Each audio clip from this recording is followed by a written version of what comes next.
Je, zinaswihi akidi hizi? Aljawabu anna almurada bilitihadi fi lmajlis almatlubi fi tilka al-uqud wa laysa nafsa qawli almutaaqidaini fi makanin wahidin fahasb bi an yakuna algharadu al-asasi wajtima'uhuma bibadanayhima faqat بل المراد به مواجهتهما بالاشتغال بالتعاقد في زمن التفاوض فيه، لأن في تلك المواجهة إظهارا للتراضي بالعقد وإمضاءه دون نفس الملاقاة في مكان واحد.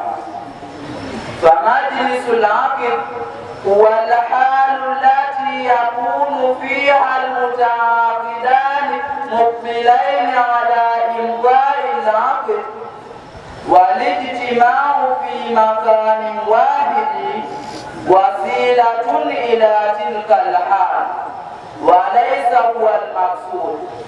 وعلى هذا يكون مجلس العقد في المكالمة الهاتفية الصوتية والفيديوية هي نفس حالة إجراء الكلام بين العاقدين، فكأنهما حاضران في مجلس يجمعهما لكمال اتصالهما في تلك الحال حتى يتم المقصود بينهما ولحصول الغرض. Jawabu ni kwamba makusudiwa kwa kuungana katika majlis kwenye kutajwa katika akidi hizo, kuungana huko hakukuwa ni nafsi ya kuwa wenye kufungiana akidi wawili katika mahali pamoja tu, kwa kuwa makusudio ya msingi ni kukusanyika kwao kwa viwiliwili vyao tu, bali makusudiwa kwa kuungana katika majlisi ya akidi ni kuelekea kwao kushughulika na kufungiana akidi katika zama za mazungumzo katika kufungiana akidi, kwa kwamba kuelekeana huko kunadhihirisha kuridhia akidi na kuipitisha kinyume cha nafsi ya kukutana mahali pamoja.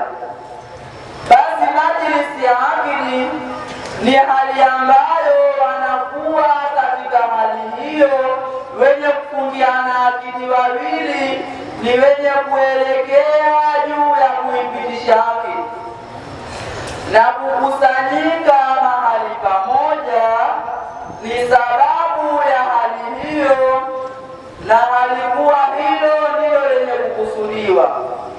Tuendapo juu ya kauli hii, yanakuwa majlisi ya akidi katika mazungumzo ya simu na video ndiyo nafsi ya hali ya kuyapitisha maneno kati ya wenye kufungiana akidi wawili. Basi ni kana kwamba wao ni wenye kuhudhuria katika majlis yanayowakusanya kwa ukamilifu wa kuwasiliana kwao katika hali hiyo, mpaka yatimie makusudio kati yao na kwa kupatikana makusudiwa. Assalamu alaikum wa rahmatullahi. Kama alivyoeleza kijana kwamba ni amala inayofanywa kupitia mawasiliano ya kisasa inaswihi. Kwa hiyo yanakuwa majlisi ya akidi katika yale mazungumzo ya simu na video na vyombo vingine vya kisasa na mawasiliano ndiyo nafsi ya hali ya kupitishwa maneno kati ya wale wenye kufungiana akidi wawili. Kwa hiyo itakuwa ni kana kwamba wao wamehudhuria katika majlisi ya akidi yanayowakusanya, yale mazungumzo yanayopita katika haya mawasiliano basi ni kana kwamba wao wako katika majlisi la akdi, muda wa kutobura kuendelea mazungumzo mengine. Kwa hiyo akidi hizo zinaswihi Waislamu.